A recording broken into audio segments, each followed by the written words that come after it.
तरीन वीडियोस के लिए हमारा YouTube चैनल सब्सक्राइब करके बेल आइकन प्रेस करिए ताकि आपको मिले हर अपडेट सबसे पहले। एक और अहम खबर है। पंजाब के नामजद सूबाई वजीर असद खोखर के भाई मुबशिर खोखर के कत्ल की तफ्तीश में नए इंकशाफात सामने आए हैं। मुल्जिम वलीमे की तकरीब में बैठा रहा, मकतूल से अलग सलग भी हुई। वज़ीर आला पंजाब उस्मान बुज़दार की मौजूदगी के बायस मुबशिर खोखर ने मुल्जिम को कुछ ना कहा। मजीद क्या हक़ाइक़ सामने आए हैं ये जानेंगे डॉन न्यूज़ के नुमाइंदे वसीम रियाज से। वसीम बताएगा क्या इंकशाफात सामने आए मजीद।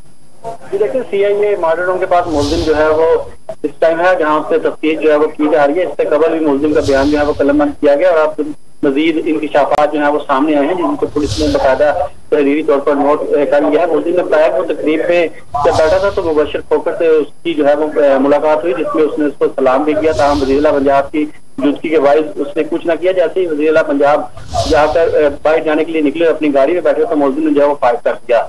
इसमें अब ये बात भी सामने आई है कि मंशा था जिस पर इसने ये कत्ल किया। तमाम इन्वेस्टिगेशन टीम ने जो है वो तमाम बयान को रिकॉर्ड का हिस्सा बना लिया। तमाम अभी तक मुल्जिमान को गिरफ्तारी डालकर अदालत में पेश नहीं किया गया। पुलिस का कहना है कि जल्द तमाम तफ्तीश मुकम्मल की जाएगी, उसके बाद अदालत में मुल्जिम को जो है वो पेश कर दिया जाएगा। वसीम रियाज, आपका बहुत शुक्रिया।